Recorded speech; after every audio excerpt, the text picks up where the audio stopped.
We live in a world where, from the moment the child is born, the parents and the society start conditioning them. If the parents are Muslims, the child will most likely grow up to be a Muslim. If they're Christians, the child will more than likely grow up to be a Christian. So from the very beginning, we are programmed to be a certain way and to follow a certain path, to the point where when people get older, most of them don't really know what they're passionate about. They end up working some job they don't really care about just so they can make money to keep surviving, which consists of working jobs they don't really like for most of the time. I had been thinking about all this for a while when I came across a book by Osho, the mystic or spiritual teacher as others call him. The book is called Living on Your Own Terms, which is based on some of the talks he gave where he also answered questions from his followers. In the book, someone asked a question that I really resonated with. They asked, "When I listen to my feelings, my inner voice, they tell me to do nothing but just to sleep, eat, and play on the beach. I am afraid to follow these feelings because I think I will get too weak to survive in this world. Will existence protect me when I allow myself to let go?" And his answer was very insightful. He said, "First thing, there is no need to survive in this world. This world is a madhouse. There is no need to survive in it. There is no need to survive in the world of ambition, politics, ego. It is the disease. But there is another way to be. And the whole religious standpoint is, you can be in this world and not be of it. When I listen to my feelings, my inner voice, they tell me to do nothing. Then don't do anything. There is nobody higher than you, and God speaks to you directly. Start trusting your inner feelings. Then don't do anything. If you feel just to sleep, eat, and play on the beach, perfect.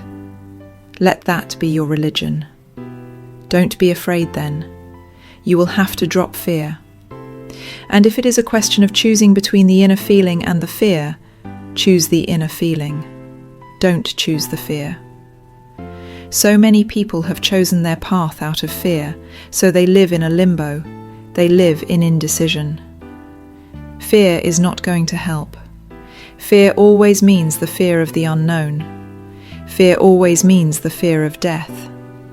Fear always means the fear of being lost. But if you really want to be alive, you have to accept the possibility of being lost.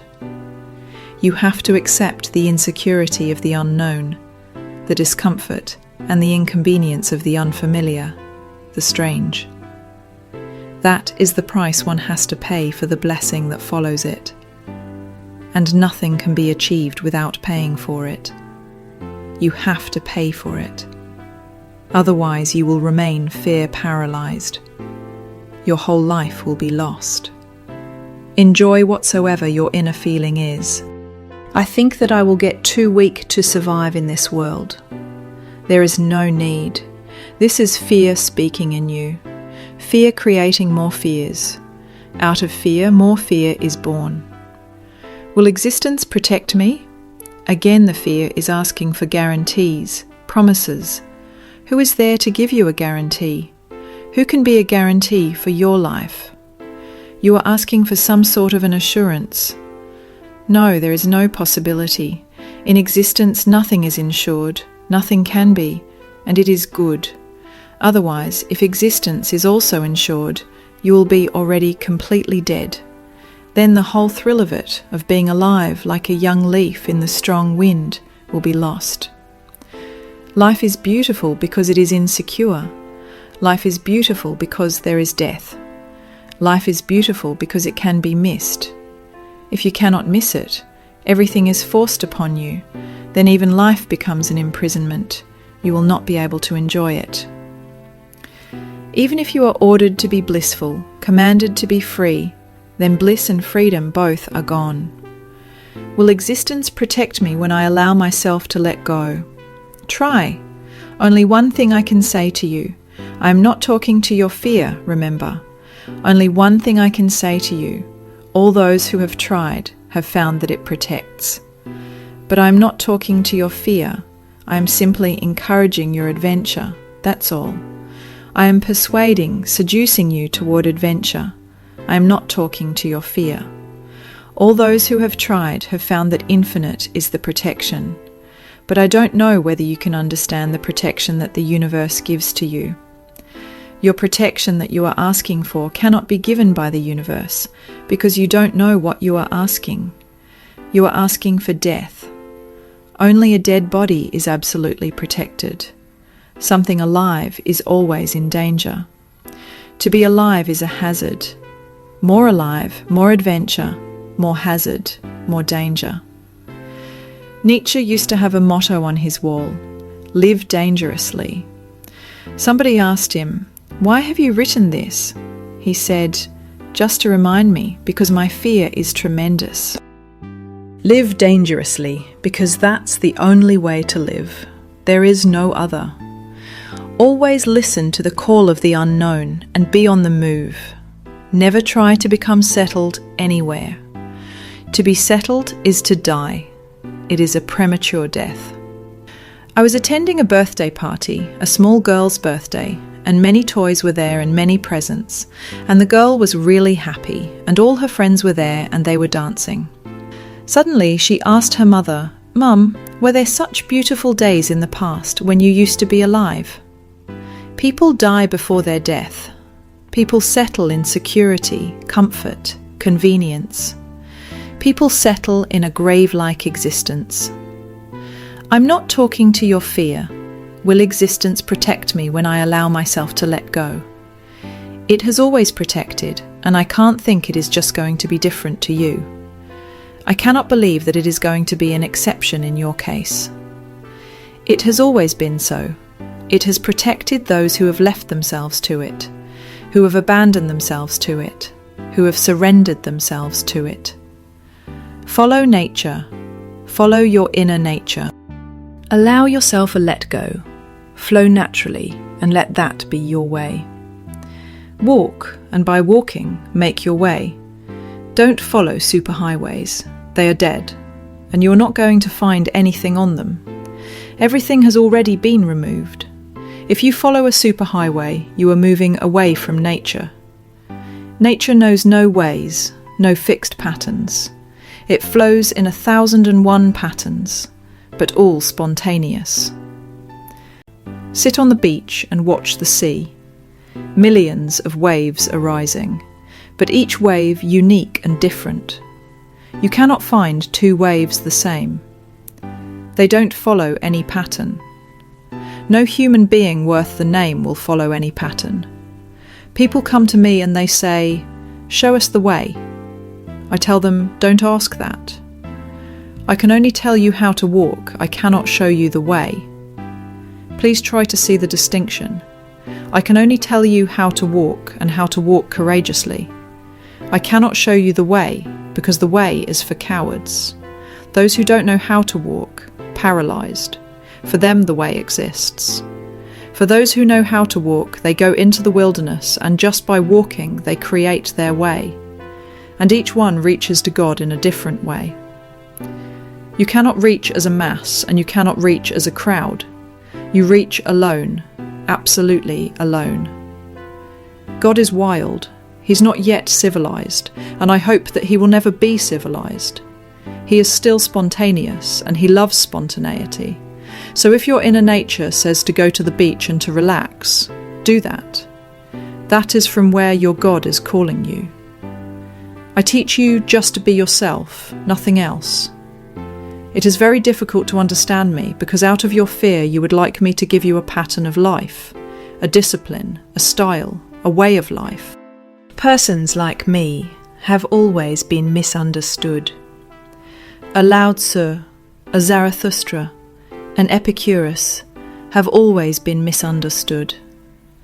The most religious people were thought to be irreligious because if someone is really religious, he will teach you freedom. He will teach you love. He will not teach you law. He will teach you love. He will not teach you a dead pattern of life. He will teach you a chaos, and anarchy, because stars are born only out of chaos.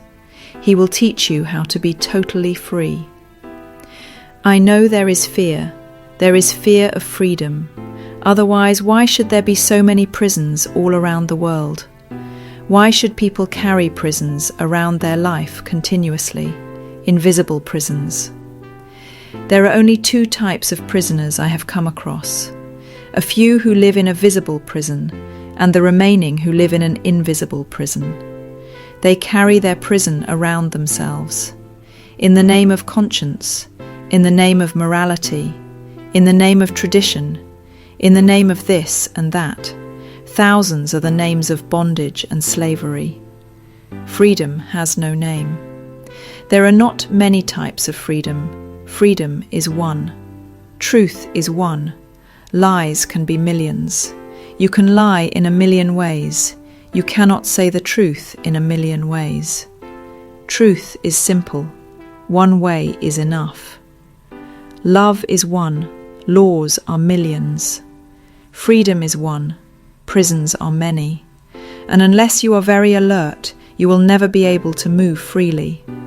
At the most, you can change prisons. From one prison you can go to the other prison, and you can enjoy the walk between the two. That's what is happening in the world. A Catholic becomes a communist. A Hindu becomes a Christian. A Mohammedan becomes a Hindu, and they enjoy, yes, there is a little freedom felt, just when they are changing the prisons. From one prison to another, taking the walk in between, they feel good. And again they are in the same trap, with a different name. All ideologies are prisons. I teach you to beware of them, my ideology included. The speaker has said that going to an office every day from 9 to 5 is an intolerable imprisonment. But in any society, of all kinds of jobs have to be done. Is case teaching, therefore, only for the few? The speaker has said that human society is so constructed throughout the world that most people are occupied with jobs, pleasant or unpleasant, from 9 to 5 every day of their life.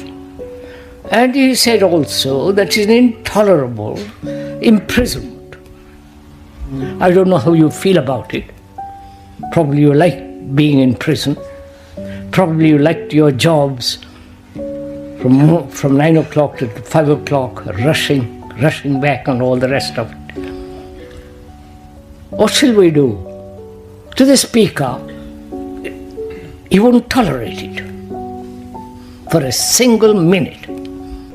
So, where do you work, Peter? It doesn't really matter. I don't like my job, and I don't think I'm gonna go anymore. You're just not gonna go? Yeah, Won't you get fired? I don't know. But I really don't like it, and I'm not gonna go. For the speaker, I'd rather do something which would be pleasant, helpful, and necessary to earn enough money and so on. But most of us accept this prison, this routine. Nobody, as far as one is capable of sufficient, efficient observation, nobody has questioned this. We say it is normal, it's the way of society, it's the way of our life, it's the way we must live. But if we all see together that such a imprisonment, which it is actually, and that we all feel is intolerable, not just verbally but actually, do something about it, we'll create a new society, right? We will. If all of us say we will not tolerate for a single day this routine, this monstrous activity of 9 to 5, however necessary, however good and pleasant, then we will bring about not only psychological revolution but also outwardly. Right? We may agree about this, but will we do it? You might say, no, I can't do it because I have responsibility. I have children, I have a house and mortgage, insurance. Thank God I haven't got any of those. And so you might say, well, it's easy for you to talk about all this, but it's easy for the speaker to talk about it because he refuses to go in that pattern. From boyhood, he refused it. Now, if we all consider that such a psychological as well as physical revolution of this kind, not bloody and all the rest of it, then we'll create a quite a different society, won't we? So, you want others to create the society and you can then slip into it. That's what we're all waiting for. Few struggle, work, create, and refuse to enter into this rat race. And the others say, yes, after you have constructed that what you think is the right society, then we'll all join you. But we don't do it together. That's the whole problem. If we all had this, not idea, the fact, that to spend our life from 9 o'clock to 5 o'clock, probably before that, every day of our life for 60 years and more, we would do something about it. Like, as if you refuse to have wars, you understand, wars, killing other people in the name of your country, your God, your whatever the ideal is, if we all refuse to kill another, there will be no wars, right? But we have constructed a society, built a society based on violence, armaments, each nation protecting itself against other nations, and so we are perpetuating wars, killing your sons, your daughters, everything. And we support it. In the same way, we support, maintain this imprisonment. May be pleasant for those who have an agreeable job, but those who refuse to enter this game, they will act, they will do something. So the problem is, do we see the importance or the necessity of this change? After all, human mind is not merely occupied with a particular job, pleasant or unpleasant. Human mind has the quality of other things which we disregard. We are concerned with the whole of life, not just career, 9 to 5, how we live, what we do, what our thinking is, whether there is affection, care, love, compassion, all that is part of life. But we are so conditioned to this idea that we must work and create a structure of a society that demands that you work from morning till night. The speaker refuses to enter that rat race. It isn't that he has got certain gifts or that somebody will look after him, but he refuses to enter that. I wouldn't go for a single day from 9 to 5 for anybody, for anything. I might die, but I wouldn't do that. When did you decide all of that? About an hour ago. Oh, really? Yeah. About an hour ago. So you gonna get another job? I don't think I'd like another job. What are you gonna do about money and bills and... You know, I've never really liked paying bills. I don't think I'm gonna do that either. In the same way, I wouldn't kill another human being, whatever the circumstances. I know all what you're going to say about if your sister is attacked, you know, all that game. Because violence produces more violence. But we are all so timid. We're all so nervous, frightened, anxious. We want the security which we think we have, which we haven't got. So will you go into this and find out if you can free yourself from that rat race, and to find out one must exercise capacity, intelligence, not say I won't do it. You don't do it because you are intelligent, not because you are told or you have read in some book or some philosopher. I think it's very clear. And also, the question asks, is case teachings therefore only for the few? This is one of the questions that is asked over and over and over again. What do you think? If it is for the few, it's not worth it. The speaker says it's for everyone. But everyone is not serious, has got the energy because it's dissipating in all various ways.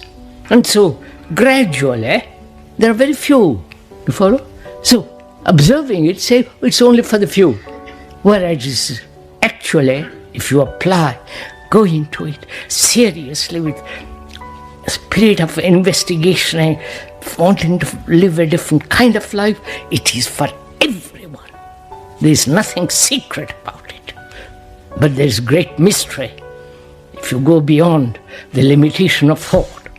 But we don't do any of these things. We don't test it out. We don't apply. We don't eat the food that's put before us. And the few that eat it say we are the elite. They actually are not the elite. They are only the serious people that have applied, thought about it, gone into it, seen that it affects their daily life. It's only that then one can create a different kind of society.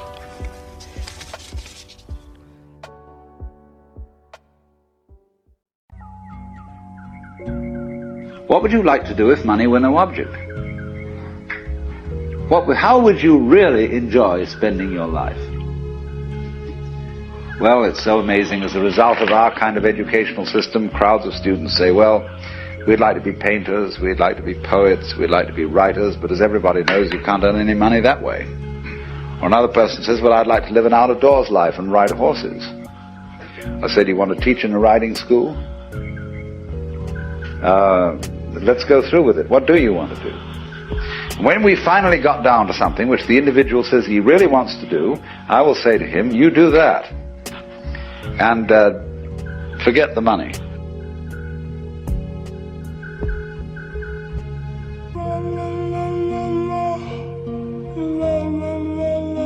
The biggest obstacle to that at the moment is that people have to earn a living. I often get asked to come and talk at art schools, and I rarely get asked back because the first thing I always say is, I'm here to persuade you not to have a job. And the professors always look a bit nervous at that point, since they often consider that their task is to somehow smooth you into a job. So my first message to people is, try not to get a job. That doesn't mean try not to do anything. It means try to leave yourself in a position where you do the things that you want to do with your time, and where you take maximum advantage of whatever your possibilities are. Do you mind if I ask you a couple questions for a project we're working on? Sure. What do you do to earn a living? You mean work? To hell with the kind of work you have to do to earn a living. All it does is fill the bellies of the pigs who exploit us. Hey, look at me, I'm making it. I may live badly, but at least I don't have to work to do it. What would it take for you to get a job? Hey, I'll get a job when I hear the true call. What's a true call? You know, the true call. I know when I hear it. Anything else you want to know? Yeah, there's something else. To all you workers out there, every single commodity you produce is a piece of your own death.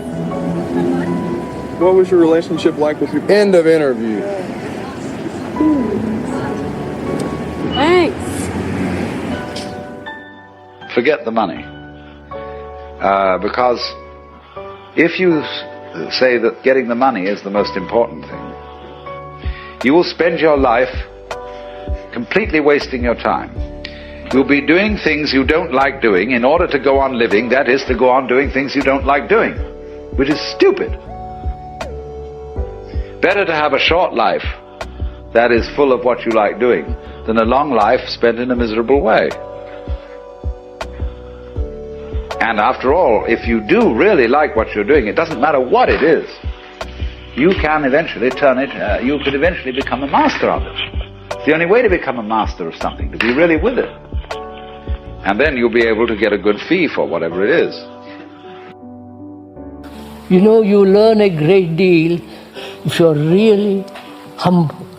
But if you're merely seeking success, money, money, money, power, position, status, then you're beginning with corruption. You might be poor. Be poor. Who cares?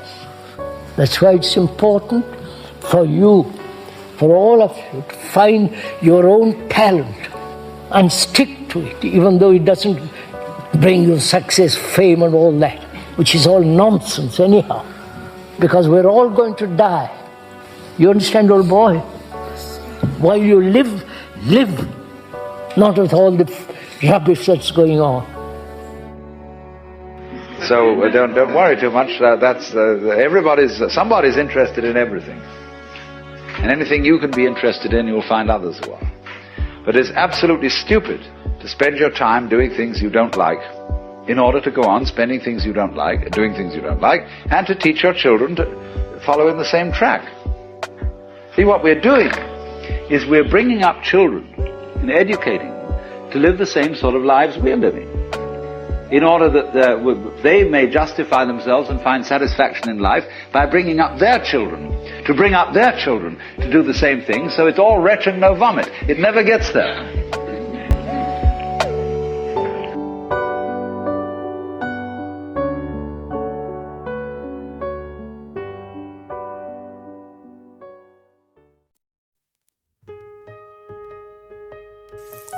God gave me poverty for a while. You understand? And with poverty I became rich inside. Something, no? So don't count on what you think it will be, you see? You have to stop your contracts. Stop making contracts with the Supreme. You know, you give me this, I do this for you. You cannot do anything for it. You just have to somehow come and say, look, thy will be done. And, I'm up for it, no? And remember the magnificence of life and the greatness of opportunity. You see, that it's not about being safe and having a nice thing. It's not about this. You are the eternal existence.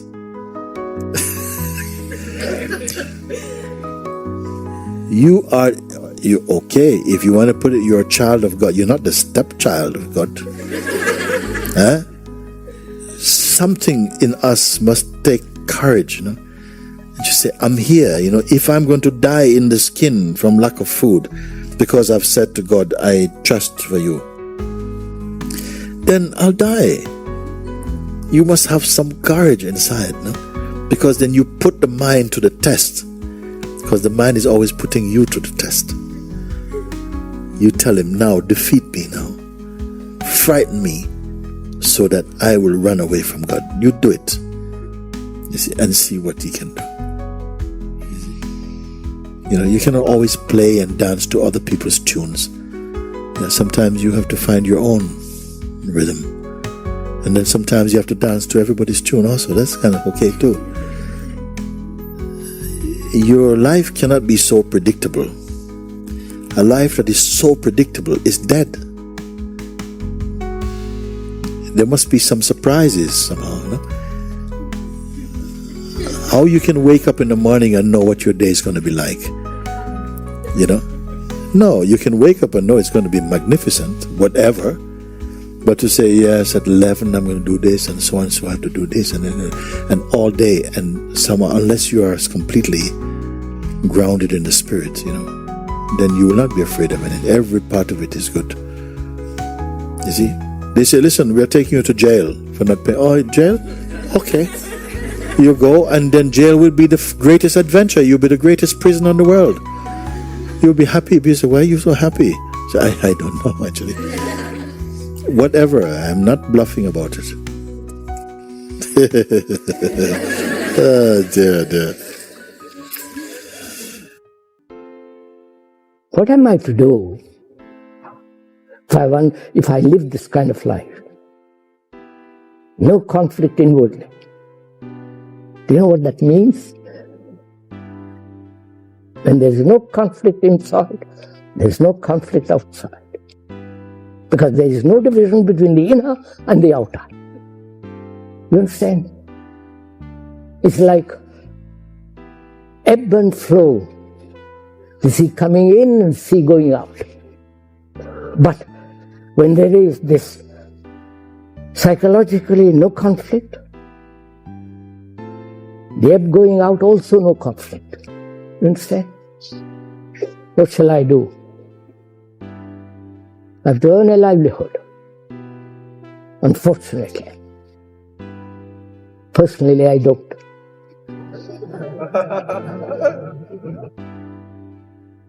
I don't because I have no problem about earning livelihood. But you have a problem about earning a livelihood. Why haven't I a problem about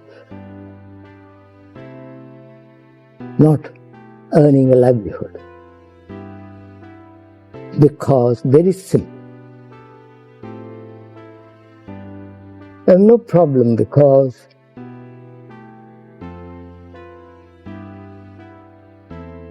I don't mind what happens. You understand? I don't mind if I fail or succeed.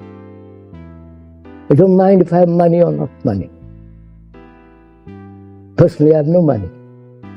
Thank God. I don't want money.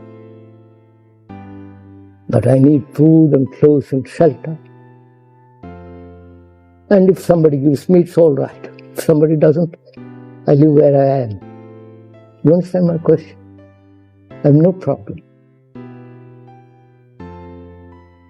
Because I don't demand anything from anybody or from life. I wonder if you understand this. So I've explained, but my way of living is entirely different from yours. So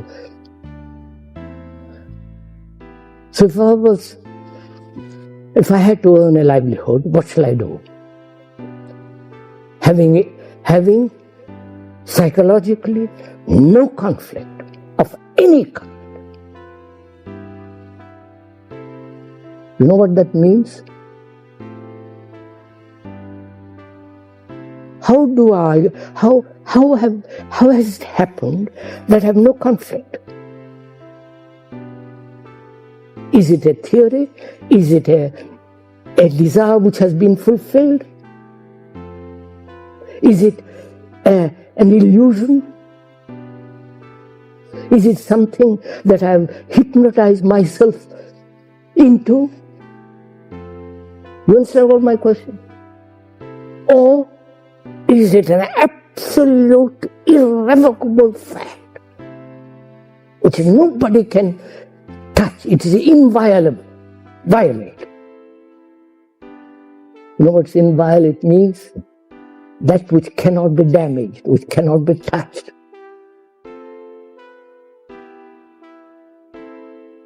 So if that is so, then what shall we do together? It is together. What shall we do together to earn a livelihood?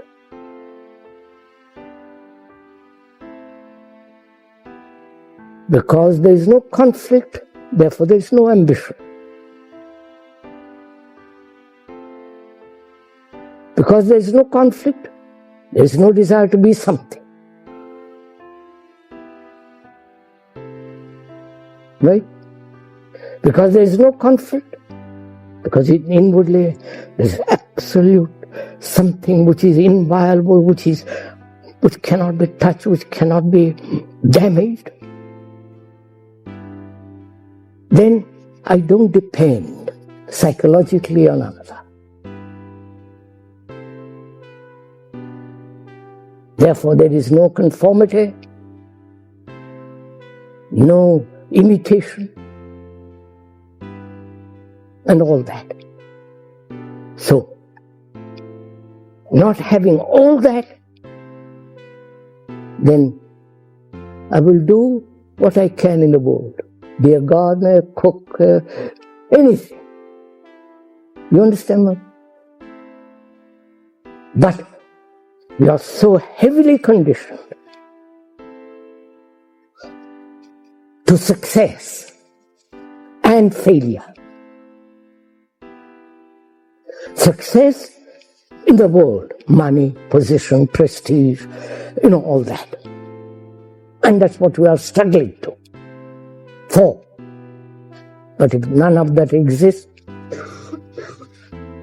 you understand what takes place in a human being?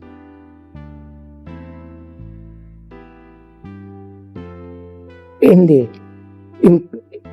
consciousness, in human consciousness, which is so heavily conditioned to success and the fear of failure, to be something not only outwardly but inwardly. That's why you accept all the gurus. Because you hope he will lead you to some illumination, some kind of illusory nonsense. Not that there is not something absolutely true, but nobody can lead you to it.